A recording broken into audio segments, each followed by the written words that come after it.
दोन दाना दोन दाना दोन दाना दोन दाना दोन दाना दोन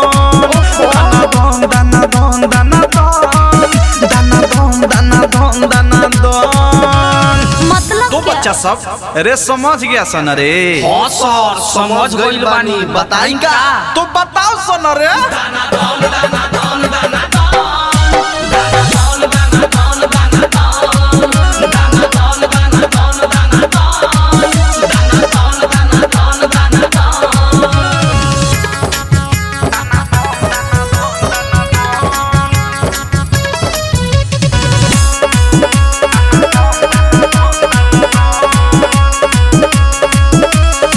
हमरा लागता रउआ पढ़ल लिखल न बानी, लिखल पढ़ल बानी।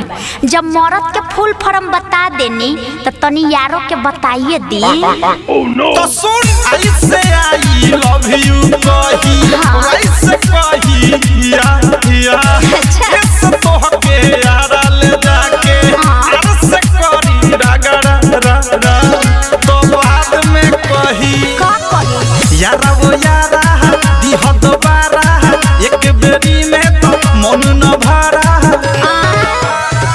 नाया दादा नाई यारा बा में रिक्शा बा मरद वाला फॉर्मूला या सरजी फिक्स बा तनी फेर से बताइली ही गान। एम से मारे वाला ऐसे अनार में आज से रात भर ऐसे आका डी से दाना दोन दाना दोन दाना दोन दाना दोन दाना दोन दाना दोन दाना दोन दाना दोन दाना दोन दाना दोन। ए ओ मंगरू का जगह उधरी। अरे उठ ना रे मंगरुआ उठ ना। अरे तुम वहाँ रहा था रे क्या समझा है बताओ तो तने।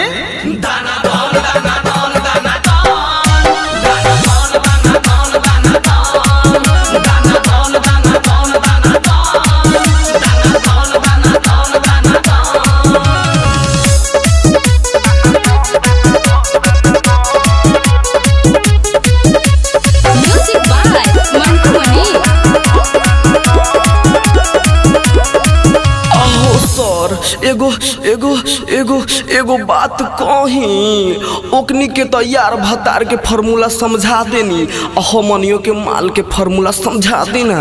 एम से खूबे काल मलवावे दोनों ऐसे आराम से एल से लबर लबर जे बोलब तो बोलब तुम्हारी धराम से तो कही का छैला ओ छैला ओ मेरे छैला छू मेरी थैला तेरी कहती है लैला।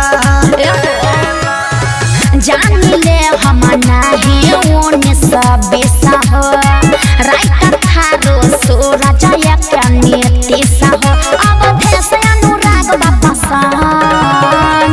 एम से मारे वाला ऐसे अनार में आर से रात भर ऐसे आका डी से दाना दोन दाना दोन दाना दोन दाना दोन दाना दोन दाना दोन दाना दोन दाना दोन दाना दोन दाना दोन दाना दोन दाना दोन।